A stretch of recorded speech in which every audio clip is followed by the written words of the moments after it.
I love getting people to understand nature and to feel how healing that is. Fortunately, we're right next to the ocean, so there's so many ways to use it. But even if they're not, there's so many different ways, like to truly show people how powerful nature and being quiet and stillness, how healing it truly is. You know.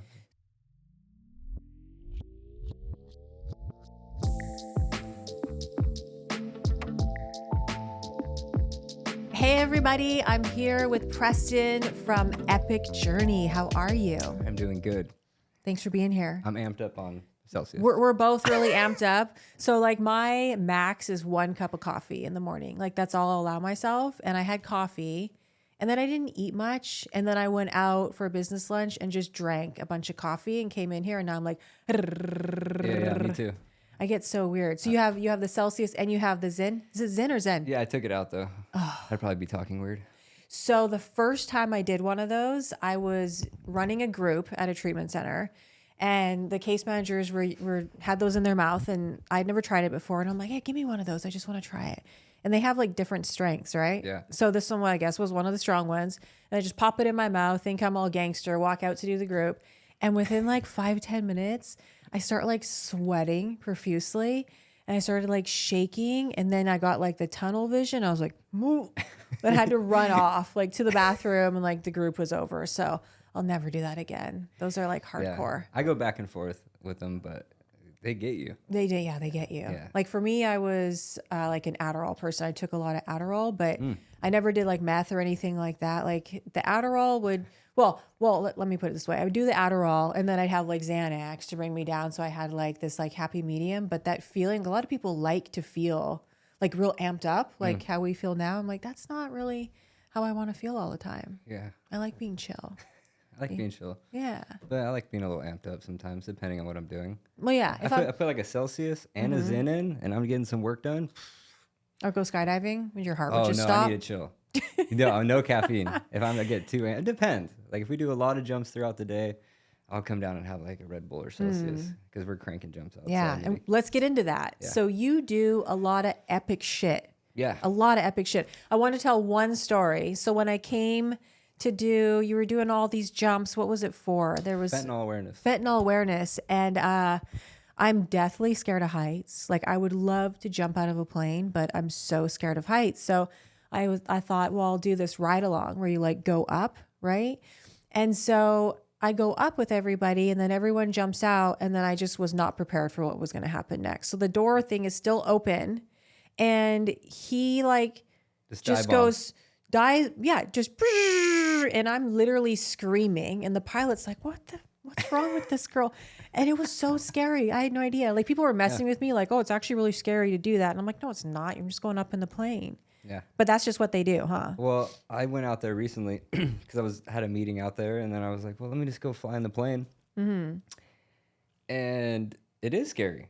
I've jumped out of planes hundreds of times, but when I went out there and did it, like, and he knows me, so he pushed it a little bit more. Yeah. And I'm sort of, oh shit, Yeah. So it is scary, no matter if you have skydives or not. It's not just me. No, though. I got alarms. When you go really fast too, like it sets off certain alarms. And I've only done it a handful of times, but I got alarms going off. Like you said, the back window or back door's open. Yeah. Yeah, it was scary. And he was showing off a little bit too, so I'm like, come on, dude, pump the brakes. Yeah. So you do a lot of like adventurous stuff, skydiving being one of them. How did this all start? Like, were you very young and you knew that you had this adventurous side, or like, how did it start? Well, my dad was a pretty adventurous guy. He was a great skier. So him and my uncle, back in the day, used to go helicopter skiing. Yeah, and I really didn't even think about that till recently, like the last few years, and they have some really cool pictures of just jumping off cliffs, and there were some, wild guys. And so that's when you get like dropped down into an area, right? Yeah, so you can, like some skiers hike up, and then some people, I don't know how, because they didn't have any money, so I don't know how they got helicopters. Yeah. But so they get to the top, and then you just cruise down. And nice. Yeah, so it's just like kind of right off the bat, I raced BMX and motocross, and I love skateboards and bikes, and grew up filming, doing all that stuff since I was a little kid, and fascinated by those guys. And it's just kind of just it's just been a part of me for so long, Yeah. you know? So yeah, I don't know. Okay. So it's always been there. Yeah. When was the first time you jumped out of a plane? Probably about like 9 years ago, 8, 9 years ago. Yeah. Yeah. And I what- did a whole bunch of tandems. So Okay. some guys wanted to go and do a tandem, and I was like, okay. And like 8 or 9 of us went out, and I loved it. And I kept going back doing tandems. Tandem being you're connected to somebody. Yeah. Then I started, when I get excited about something, I want everyone to do it. So I'm like, come on, guys. So I'm bringing all these people out. Yeah.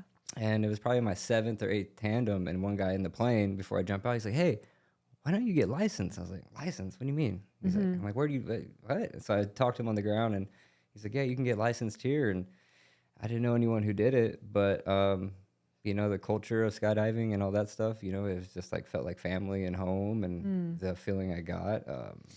Then I just went and got my license, and it was on. So what does that consist of to be able to jump out of a plane by yourself? What do you have to do? Well, you have to go through 25 jumps. So you can actually go, instead of doing a tandem, you can go in straight and do a solo. But you have 2 instructors like connected to you. Okay. So, and you pull your own chute and you fly down. It's a big parachute. It's safe. But you have to do 25 jumps. And then at the end of it, you get licensed, and then you can start jumping with other friends and stuff like that. Nice. You can do it pretty quickly. Yeah. I thought it was way more involved than that. 25. It's kind of terrifying. So It is. The first time you jumped out by yourself, though, like walk us through what that felt like. So I have certain instructors that I felt comfortable with, that I would only want to do it with them, because they're like my guardian angels up there. Granted, they're not going to really save me or anything. Right. It just but feels better. yeah, I see them smiling, like, it's cool. I'm like, okay. So as we're falling, I just always felt comfortable with, a few individuals, a guy named Nadav, Lucci, and, after, I think it's jump number 7 or 8, you go solo. And so the rest of the jumps, I had people jump out watching me. You do hand signals and all this stuff. And then jump number 8, you open the door, and you have to go by yourself. And it was absolutely terrifying. But, I'm scared. I'm still scared. I've had hundreds of jumps. I've been doing it for a long time, but I'm still scared of it. Interesting. Yeah. So when you take that step out, right, does it give you a feeling of just like nothing's wrong in the world at the moment? Like you're just so, because I picture it being like that. Like you're just so in the moment and nothing else matters, and the weightlessness. Do you feel weightless, or do you? They call it like liquid sky. So the air is very similar to water. So like on a surfboard, you have your fins on the back, and it trails through the water. Well, when you start flying like certain disciplines, like we fly our bodies at certain angles, but you can start to use certain body parts as like rudders in the sky. So it gets to a certain point, like as you evolve in the sport, you go from just jumping, having fun, and then then certain people will take it to like, all right, well, let's get good at this. Me doing whatever I do, I always want to like try to be the best or get really good at something. Yeah. So yeah, you can take it to a certain point to where then you get over that fear aspect of it, and then you start trying to get good at it, which is really weird because your body acclimates to falling from the sky, which is so strange. It's like, okay, we do this now. And then you start to find, you move your shoulders to fly a certain way, you move your position, your feet, and you're doing all this falling from the sky, which is so fascinating. Yeah. And there's so many levels to it, there's these guys that, they call them like sky gods, where they can do whatever they want in the sky. And to people that don't skydive, you see it, like, you don't really understand what that, like, how many hours of flying and how many years that takes. But yeah, there's so many levels to it. It just really shows you that we can do whatever we want. We can control our minds and our bodies to react different ways in different situations. It's very, very cool when you really look at it like that. Yeah, I think the biggest thing that I got from it, I think anything's possible. I think I got to a certain point to where like possibilities are endless, and I fully trust myself and believe myself, and you know, it's really cool what it does after a skydive. Like I've taken over 1,000 people out jumping. A handful ever came back. So, you know, it's like a one and done thing, or certain people get the bug and they go out and everyone uses it differently. But yeah, it's just, it's fascinating the reward when you get back home. You know, you have that, you're just like vibrating, you know, and Yeah. that translates over to me, like either in business or whatever relationships, or you just wear life differently as you're going around. Certain people that live a certain a unique life and they're truly living this life to the fullest potential, they wear it. They walk Yeah. around, you're like, I don't know about something about that guy. And I've lived a very unique lifestyle, which is also gave me the ability to do a lot of cool stuff in business too, because I'm super amped on life. And who doesn't want to be around someone that's excited about, you know? Exactly. Yeah. And you definitely have that vibe. Like Right. you can feel that with you. You could see it all over your It face. hasn't been all the time though. No, I get that. I Don't get get me that. wrong. There's been some times go, ooh. Right, Yeah, right. for sure. If you were to describe yourself, you know, without going into like your whole life story, to people out there, like how would you describe who you are? How would people describe me? How would you describe to people like who you are? I'm a guy that believes anything's possible, as if you truly love yourself and become your own best friend. Um, and yeah, I think that I'm a guy that lives life to the fullest, and you know, I think yeah, that's pretty much it. I'm a guy that, you know, strives to live life to the fullest for sure. Yeah. Yeah, And you like to share this with other people, like yeah. Epic Journey. How did that start? Like, what was the conversation that you had in your Great head? question. Like, how did it get going? So I was out at breakfast in Huntington Beach on Main Street, and my brother recently passed away from fentanyl.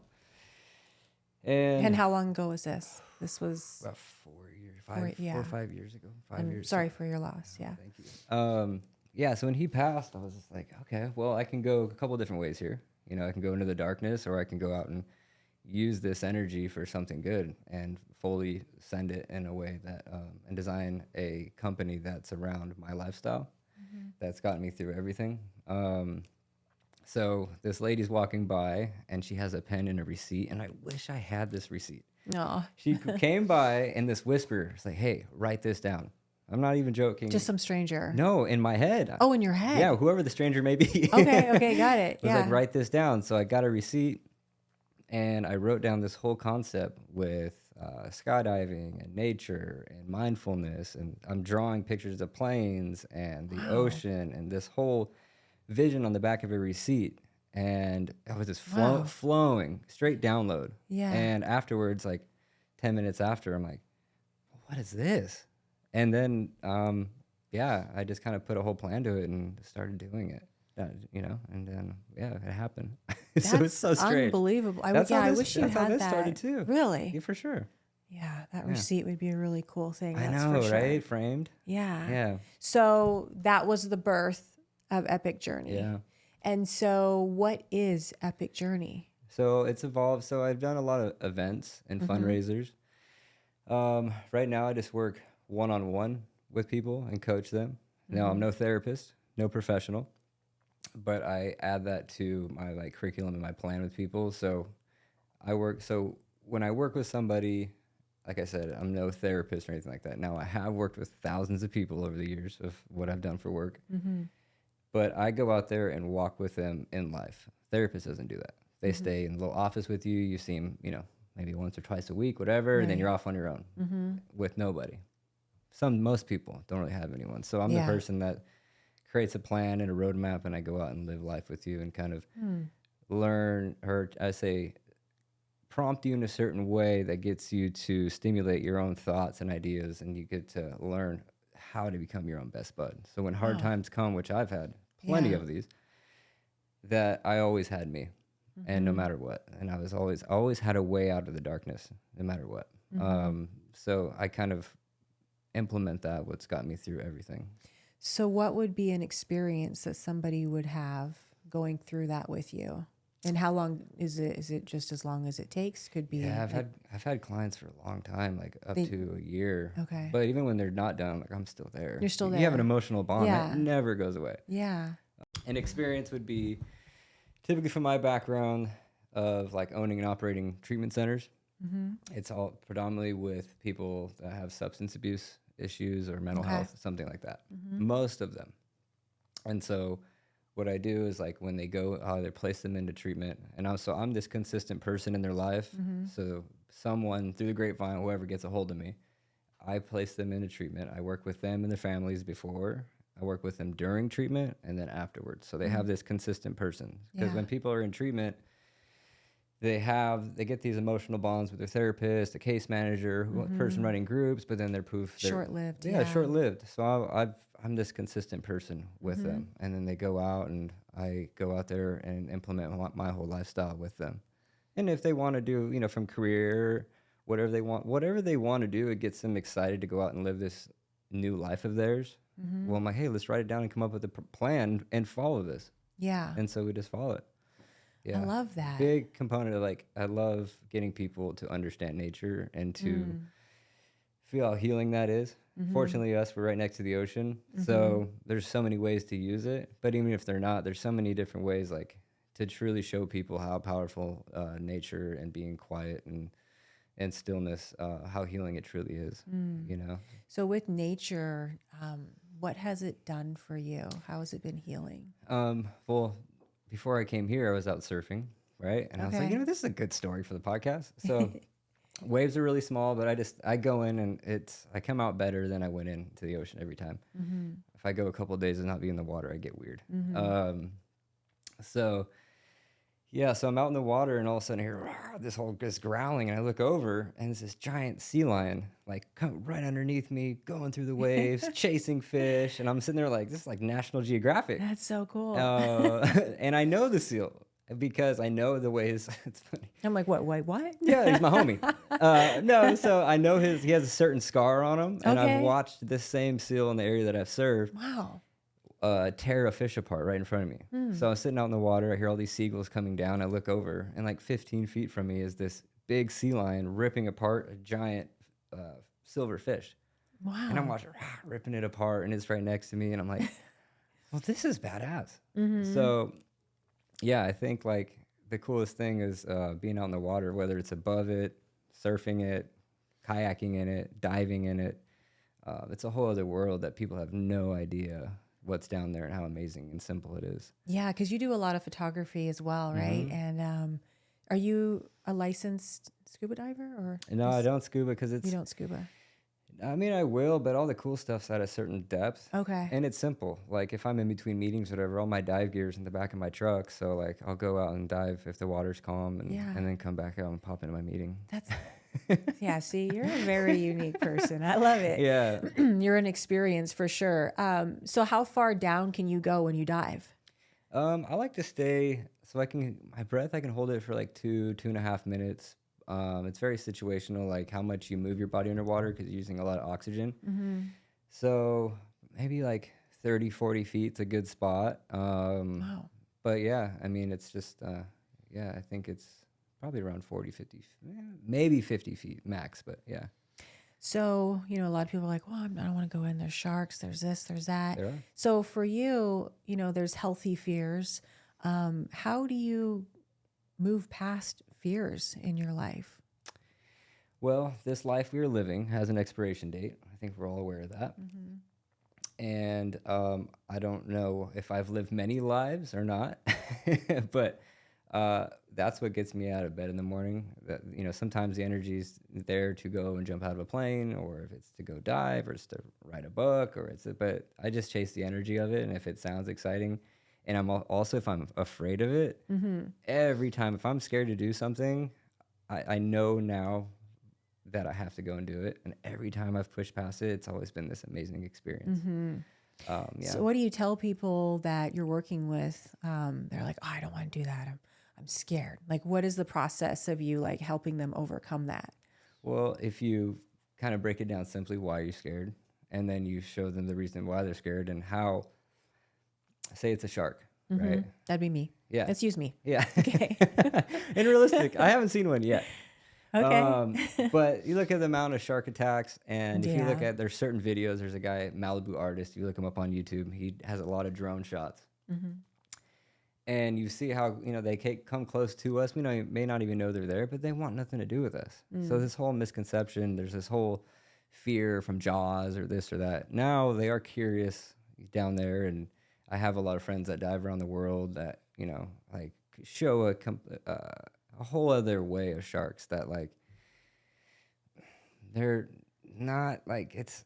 They don't want to hurt us. No, they don't. Okay. And you have to understand when you're down there, like, if I take someone out diving, I'm not gonna like take them way out. Like, it's baby steps for every process of everything. Yeah. So, like, hey, we're gonna go real shallow, stay close to the reef, and then we're not gonna be out too long, and then like we'll incrementally go out there further if they like love it, if it, if they catch the bug or anything like that, for anything. Yeah. Having these experiences with other people, walking them through, different times in their lives, what does that give you?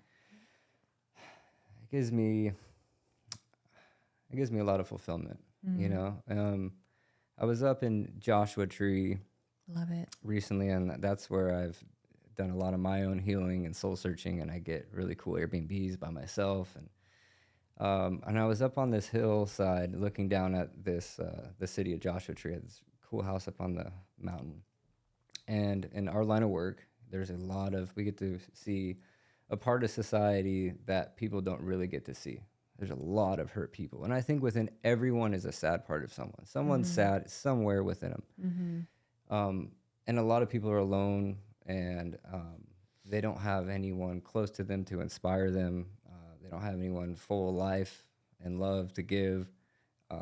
And so I've always just been that person, because I have a hurt part in me, but I can see that within everyone else. And to show genuine love and that you're there, when I see the light come on in people, you're doing something special during your temporary time here. Yeah, I feel the same. Like, for me, I have to live a purposeful life. Yeah. Like, the life I lived before I started doing all this work, I mean, it's fine, right? Like, okay, I was successful, but I was just on autopilot of life. Yeah. I wasn't really stopping and experiencing all that life has to offer. For sure. And, what we can give back to other people. Like, that's what it's all about. And the thing that I've noticed too is, like, people want to go out, and like the feeling when you're like get a true dosage, like when you're flying in the plane or something or whatever it may be, like you get a dosage of the feeling of being alive.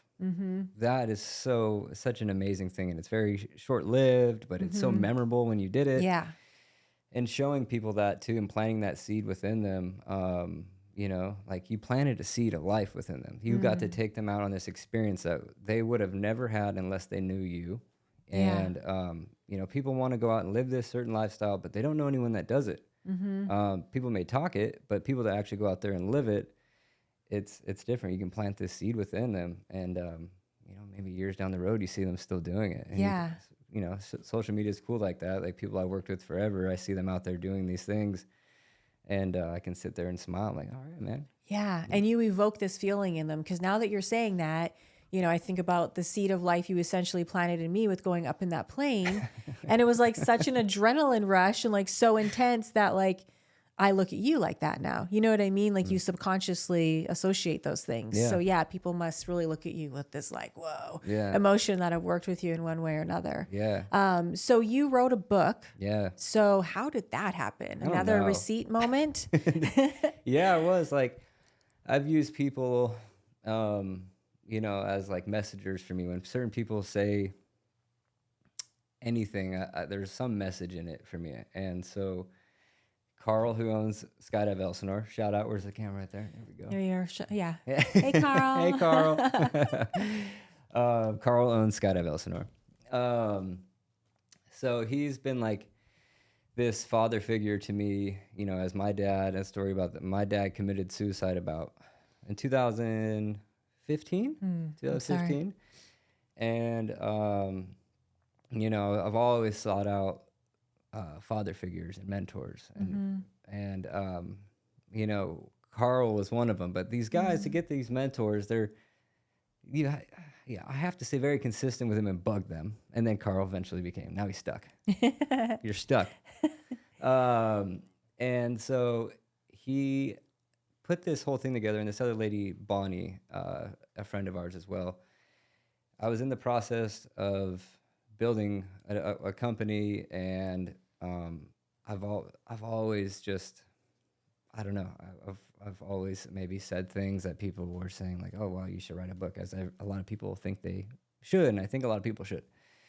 But he put this folder together of all these pictures and all these captions, what we put on our social media posts, and he took screenshots and printed them out, and then made a drawing, and then he's like, it called the roadmap, and he sent this thing over. He gave me a folder, and I looked through it. I'm like, oh shit, okay, well, there's time for that. And I've been journaling for the last 10 years, and so I have a stack of all my journals, and I write in a certain way that would translate perfect to a book. And so I pulled out the big stack of journals, laid them all out over my office, like a mad scientist. And I just started flowing. And then it came up, there's all different principles in this. And so I had all this stuff out, and I slowly started putting it together and writing other things. And it just it was really strange, because it was another thing. Like it just happened. I was just flowing. Like it wasn't even me.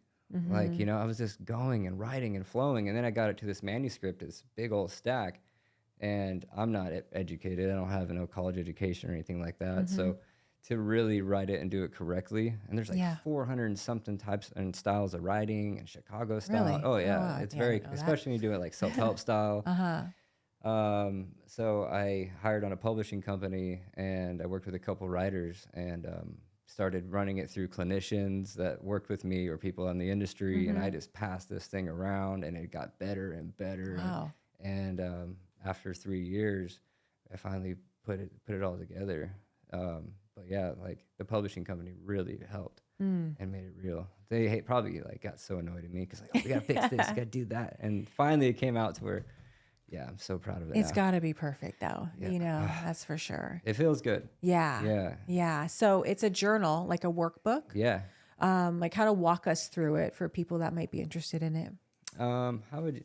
So it's like for 30 days. Okay. So my goal with this is, so I've designed my life on paper. I became I would say I've always been kind of entrepreneurial. I've never had a job. I've always owned my own stuff. And I've started everything from scratch, from an idea, and I've designed my life from people that I met, my sports, my relationships, how I wanted to feel. I worked through my dad's death, my brother's, building and losing business, making a lot of money, losing it all. And I use pen and paper for everything. And so my goal with this is to have people go through. It's a quick one. You can do it every day for 30 days. And by the end of it, what it'll tell you is go off into a blank journal. Because a lot of people don't really necessarily know ways to write, either it's goal setting or working through something. This is something, by the end of it, you can go into a blank journal. And so you could say, oh, well, I like this, I didn't like this style. Yeah. And then, you can go off into a blank one and design your life.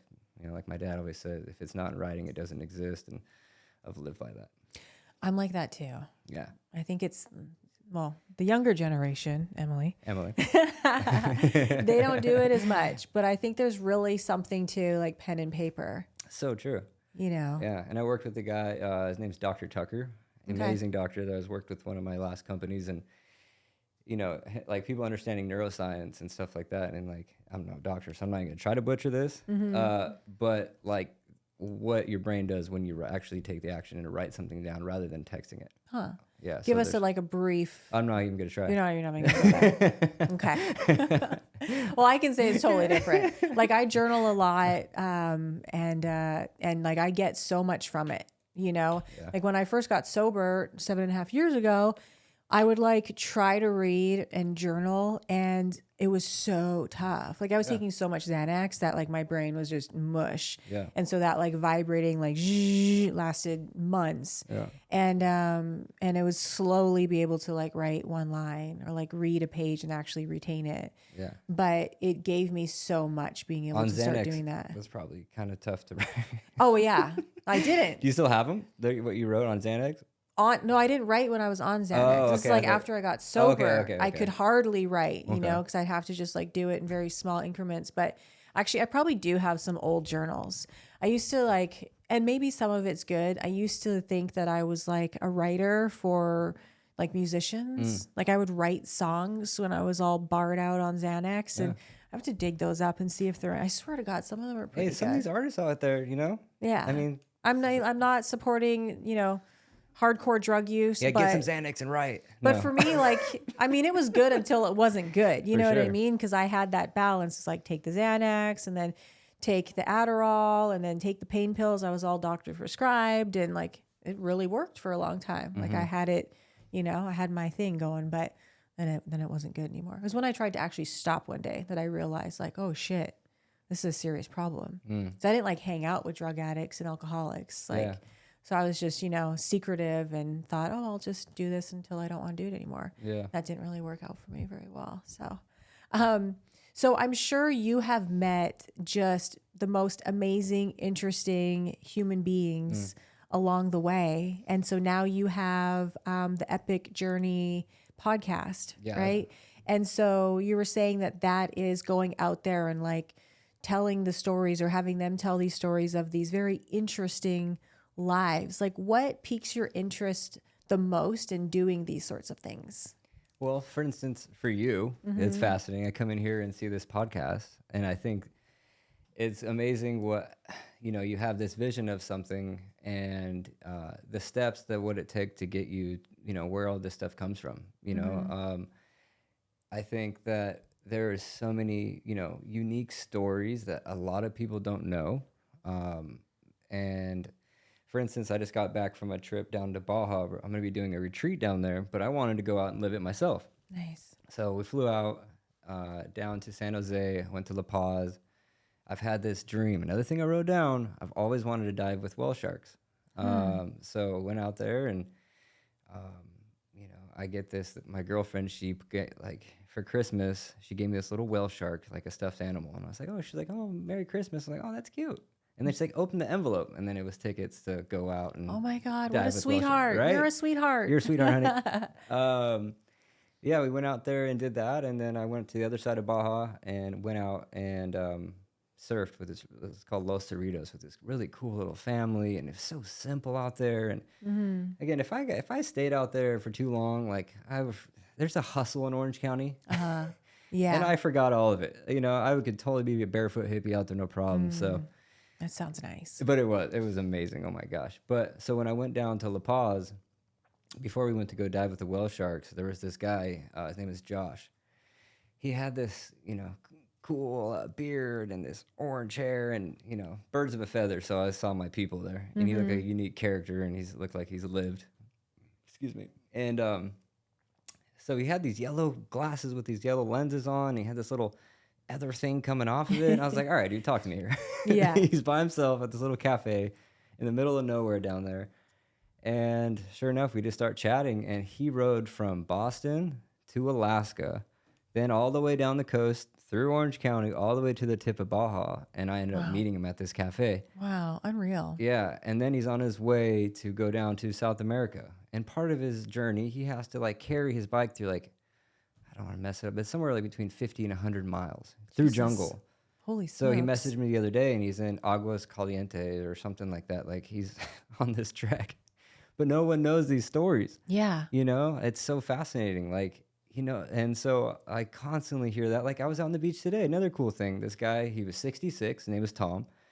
And he was out in the water, and I was like, "Hey, what's up, man? I'm just about to get paddle out," and boom, we sparked a conversation.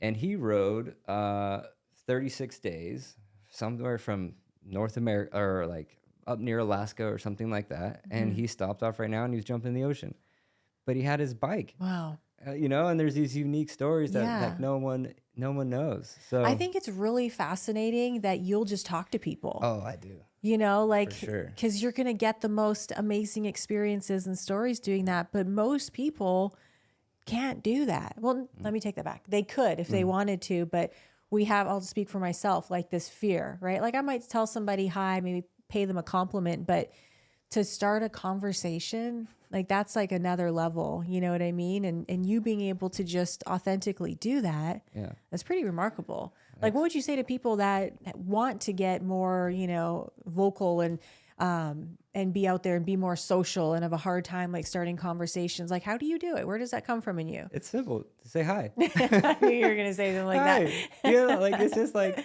we like you know, it's like it's interesting cuz like we get so disconnected from just talking to each other. We're in our own little world. Like, Yeah. you know, I'm down in Mexico, right? And I go out there and surf and everyone's, hey, what's up, man? Da da da. I come out here right next to like we're showering off and no one's saying a word to each other. I'm like, man, this different culture, but say hi. Yeah. We're all one, man. You know, and so I just, you know, again, like it's the line of work I've done. I've loved humans for whatever reason. Maybe it's been in me forever, but I just know everyone has such a unique story. And so but I don't even know if it's that. I just say hi, and all of a sudden they just start think telling it's these cool stories. the energy that you put out. It makes people feel like welcomed and they can, you know, be safe and talk about things. Yeah, So you're going to travel around and meet people and tell these profound stories. Yeah. And so, were you going to go like all over the world, or like what's the vision? for sure. So,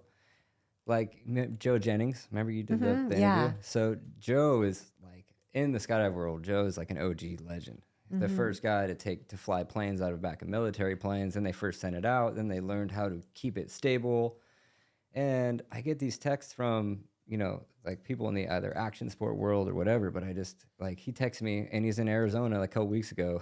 He's doing some documentary on Netflix, and it's 4 guys in like a little tiny car, and they're all with their arms out, like, and he's shooting it, and they're all sitting out like just falling from the sky in a car. Unreal. But you know, like I want to hear it, and I think not enough people know, but maybe I can have a cool enough conversation to where more people can hear this stuff. Yeah. You know, like Carl's, you know, that started Skydive Elsinore. Like he was driving the Ortegas with his girlfriend on the back of his Harley. He flew for I think United or Alaska Airlines.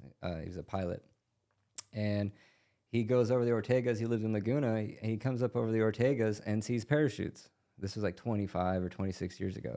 So he's like, "Hey, babe, let's cruise." And we went down there, and he said, "Hey, you know, checked them all out." And he's like, "Hey, I'm looking to fly some airplanes." And sure enough, one thing led to another. And now, you know, he's owned it for 25 years. But like, Yeah. the way certain people like Carl is like a guy, it's the way they flow and they handle these pressures, especially owning big business, especially with liability, like skydivers, or even the people at the top. I'm also fascinated with on the business side, because being at the top, as I have been with, you know, 60 employees, which is a small business, but to me it's big, with millions of dollars over my head and all these problems, so alone. I can't talk to my staff about my problem. You know, there's a very intricate way about being at the top and handling that pressure, you know? And I think a lot of people, especially on social media, people are like, go out there and make millions, you know, and do this. I'm like, man, like, you could be leading people down a road, you know, like some people can't handle that, you know, chill at your great salary, enjoy your life. You know, some people, hey, maybe go into, I just don't know. I'm fascinated with the process of going from an idea and getting to that point, and how like they manage it at the top. You know, there's a lot of serious, big decisions you have to make up there too. For someone wanting a mentor, someone that they can, you know, look up to, talk to, how does someone find somebody like that? That it's again just talking. Like Yeah. I've always been fascinated with the guy that I love.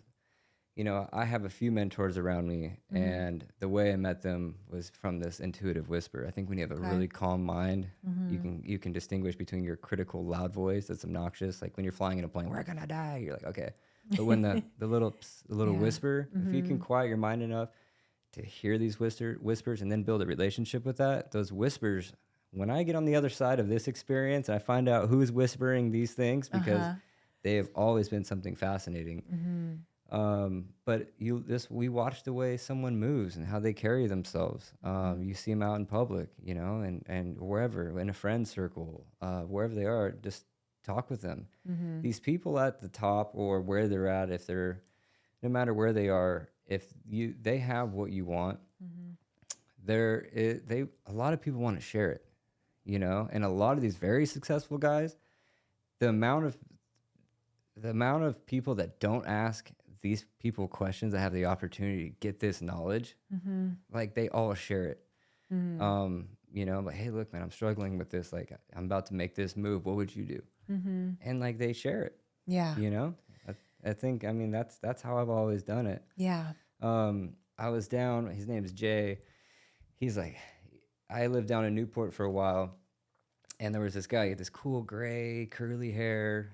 He would sit at the beach every day with his little Spanish bowl with his dates and his almonds and his berries, and he would sit there, and he'd be out front of my house, and I would always see him sitting there, and he's just like peaceful. I'm like, Mm. oh man, like what do you do? Like how I was just so I wanted to sit like that and be like that at that Mm-hmm. time, and got out of the water, had a shoulder injury, and it wasn't hurting too bad, but I came out of the water. I'm like, oh man, my shoulder. It didn't hurt that bad, but it was my Yeah. excuse to, to talk with him, Okay. whatever. Yeah. He's like, Yeah. oh man, really? And I was like, yeah, yeah. But anyway, we started chatting. And he's like, hey, come have a seat with me. Let's chat. And I just started talking with him, and then I got his number. Sure enough, Mm-hmm. Jay, I thought he was like a homeless guy. Jay is Mm-hmm. not. But Jay ended up being a really brilliant man, very spiritual, like with angels and energy healing, and he's like this Mm-hmm. very I can't think of the word for it. Like, I can't think of the word for it right now. But yeah, he's just been a really fascinating guy. And Mm-hmm. he's just been there and said the right things at the right time for me. Mm. But I Yeah. just went up there and chatted with him. You don't have to fake an Yeah. injury like I did. Right. Yeah, maybe not go that far, but you sound very spiritual, For right? sure. So, and you say that you'll go and do these like spiritual trips by yourself, whether Mm-hmm. it's to Joshua Tree or wherever. What do you get out of sitting with yourself in those very calm, quiet moments? Like, I think it's just building my relationship, just a check-in. mm-hmm. I go out and I spend a lot of time by myself Mm-hmm. because I live a very unique lifestyle that people can't just go out and do these things on the fly like I do. Mm-hmm. So I've just built a really great relationship with myself. Right now, there's been times where it's been terrible, but I've had a way to kind of get back out of that. Like, whoa, whoa, whoa. But when I go out and do these things, I just check in. Mm-hmm. Like, how am I operating? Damn, I talked to that person. Ah, that was like a dig right there. Or I'm just out of line. So I go and check in with myself to make sure, like, and be real. Like, how are we operating right now? Yeah. Like, oh, you're off. Oh, we're doing good.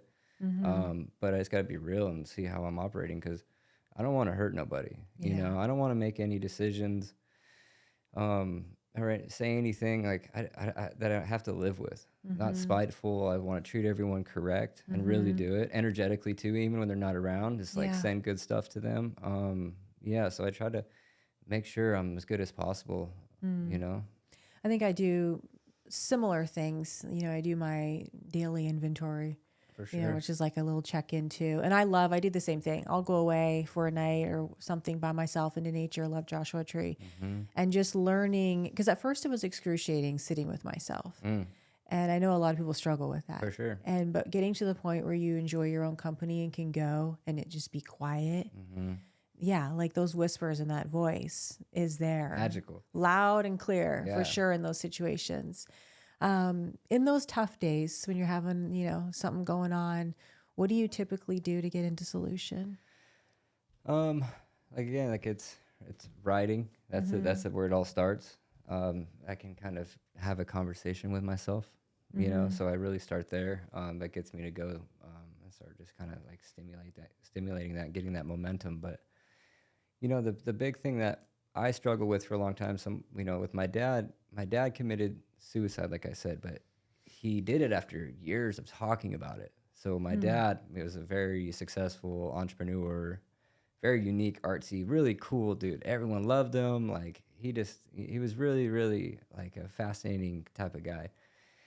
But he had this dark side of him that he always told me that he was going to end it, kill himself. But I heard this since I was a kid. Oh, wow. And so that was something that I had to work through because I had those whispers in myself until I figured out a way like to distinguish like, hey, that's not yours, man. You learn that from when your dad had hard times, that was his cry for help. That was his state of mind, but that's not yours. So I Yeah. eventually had to separate from that because I would have his whispers. Hey, whoa, man. Like my life's awesome. Where is this coming from? Mm-hmm. So that's the biggest thing is learning to write and go and sit And I constantly, that's why I go and do these things, because I prove to myself like that we can do these things. Yeah. I love the challenge. I love, come on, Pete, let's go. I look in the mirror or whatever. I pump myself up as I would my best bud. Come on, man. Yeah. And because no one else is really going to do that all the time. Right. So I got to pump myself up. When I go Yeah. out and do these things, I prove to myself, and, I end up becoming proud of myself. And then it's, watch out, world. Yeah. And it's all one big journey. For I sure. mean, the way you live, it's like that's life. That's truly living, Yeah. being on this journey, and that it's progress, not perfection, Yeah. and that we're always working on ourselves one way or another. I mean, Yeah. for me, it's like I'm constantly working on myself. I need to be, and evolving and just exploring life and everything it has to offer. I mean, I believe in, that we get reincarnated. That's could be a whole other show, but I believe can in go there. Exactly. Right. Like that's, yeah, you'll have to come back. We'll do a show Yeah. just on that, 'cause I feel like we could talk about that for a long time. Yeah. But I try to be a real deep person at this point in my life, and hopefully help plant those seeds of life for other people. Yeah. Yeah. And I think it's amazing, like with what you're doing, and I think this industry, probably the people that watch this podcast, I think it's fascinating. People that are working in treatment, opening them up. All these people are like, they want to share it, and what you're doing is amazing. Like you are helping and bringing life to people that are hurting and dark, that don't have anyone. I think it's absolutely amazing. Thank you. It's huge. And maybe in this little realm of recovery or whatever it may be, like it may be normal, but outside of this is so special. Like I stepped away from, the industry, and went out, and I kind of turned my head to check back in. I'm like, look at you guys. Everyone's striving to go and help. Yeah. It's beautiful for sure. And I just that appreciate it. vulnerability, which I know you have too. It's, for me, that was so healing, being able to be out there, for me, just like recovering out loud and Awesome. being truly my authentic self. 'Cause for so long I like hid behind these masks of who I was and living as an AKA and not knowing who am I? And so like coming into myself and just being out there, like this is me, and Yeah. being just authentic and just take it or leave it. Yeah. And that's like one of the best feelings. And I always tell people, like, just be you. Yeah. Carl know? did that. Carl, you're really getting a lot of freaking limelight here. But he asked me years ago, as I was in the midst of all my little hustle and all this stuff going on, and he's a deep guy too. And he asked me, he's like, well, who are you? Who's Preston? I'm like, I went back home and sat with him, like, damn, Carl, and getting to the point to where you know who you are, like I know I'm a very artistic guy. I love creating things. I love the challenge. I love starting things from scratch. I love people. I know everything about myself now. And the feeling that I thought I knew, until you truly do, it's the most amazing feeling. Yeah. I feel being lost, like a lost little pup for so long. And then you build this relationship with yourself. Yeah. It's amazing, Yeah. That just goes to show people out there that are listening, it is possible for sure to heal and Absolutely. do the work, no matter what is going on. You've had a lot of loss, obviously, in your life, and being able to overcome and just be this happy, adventurous person that you are, and giving back to others is a true testament that we control our lives. Yeah, for sure. And we can be happy, and we can wake up every day and make that choice to live a fulfilled life. And for you, maybe a little different. You might jump out of a plane or go dive or something, but we all do it in our own way. Yeah, I think there's there's to that point, but I can get like the same amount of fulfillment. Like right now, I'm not jumping because I'm chasing other things that give me they can be so much more simple, but I get the same feeling from it. And so it doesn't have to be to those extremes, but Yeah. you just kind of find what works for you, and what that thing that gets you excited to get out of bed. Write that down. You wake up like, damn, I want to do that. Chase that. Yeah. You're excited about something. Like that is something. I don't care. You're a singer, you want to knit, you want to draw, whatever it may be. If you're excited about something, chase it. Follow that, you guys. For sure. Well, thank you so much for being here. Yeah. Thanks for being you. Yeah. You're incredible. Thank you. Where can people get a hold of you? Where can they find the journal? Theepicjournal.com. Okay. And then we have the Epic Journey Instagram. Okay. And then, yeah. And you personally, so you do the coaching and the mentoring. For sure. Is that through your Instagram? Can they? Yeah. Okay. But it's epicjourneycoaching.com is the website too. All right, you guys. Yeah. All right. Yeah. Well, thank you. Cool. All right, guys. We'll see you next time. Peace. Bye.